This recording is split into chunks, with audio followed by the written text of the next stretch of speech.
আলোচনীৰে সামৰণি মাৰিছোঁ।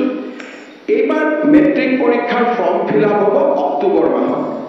অক্টোবৰ মাহত ফৰ্ম ফিল আপ হৈ যোৱাৰ পিছত ফেব্ৰুৱাৰী মাৰ্চলৈকে অসমৰ গাঁওসমূহত আমি নিশাৰ স্কুল, নাইট স্কুল, অৰ্থাৎ সেই গাঁৱৰ যিজন BA BSc পাছ কৰা ল'ৰা ছোৱালী আছে, সেইজনে গাঁৱৰ ল'ৰা ছোৱালীখিনিক বিদ্যালয় পাৰ হৈ যোৱাৰ পিছত একত্ৰিত কৰি তেওঁলোকক স্পেচিয়েল ক্লাছ কৰাৰ ব্যৱস্থা কৰক। কোনোবাই শব্দটো টিউচন ক'ব, কিন্তু মোৰ মতেদি সেইটো টিউচন নকয়। যদি সেইটো টিউচন হয় তেতিয়াহ'লে গ্ৰীষ্মকালীন যিমান কেম্প হয় সেইবিলাকেও টিউচনৰ আখ্যা পাব। ইয়াত প্ৰফেচনেল কাম কম থাকিব।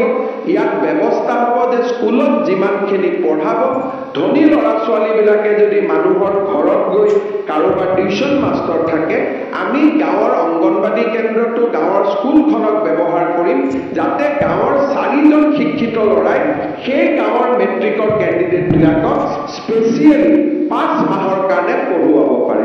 আৰু তাৰ কাৰণে এইবাৰ আমি প্ৰতিজন মেট্ৰিকৰ কেণ্ডিডেটৰ বিপৰীতে 300 টকাকৈ বাজেট ৰাখিছোঁ।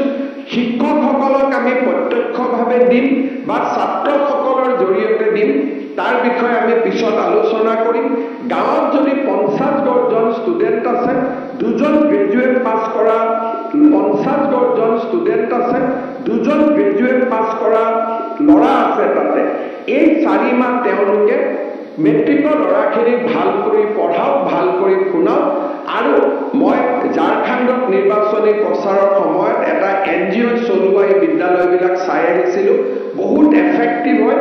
সেই ধৰণৰ এটা প্ৰয়োগ এইবাৰ আমি অসমৰ গোটেই গাঁৱত কৰিব খুজিছোঁ যে চৰকাৰে মাননি দিব। গাঁৱৰ শিক্ষিত ল'ৰাজনে 6টাৰ পৰা ৰাতি 9টালৈকে মেট্ৰিকৰ কেণ্ডিডেটখিনিক পঢ়ুৱাব। আৰু আমি এই ধৰণে নতুন নতুন উদ্ভাৱনী চিন্তাৰে প্ৰতিষ্ঠিত চিন্তাক আমি প্ৰত্যাহ্বান জনাব খোজোঁ।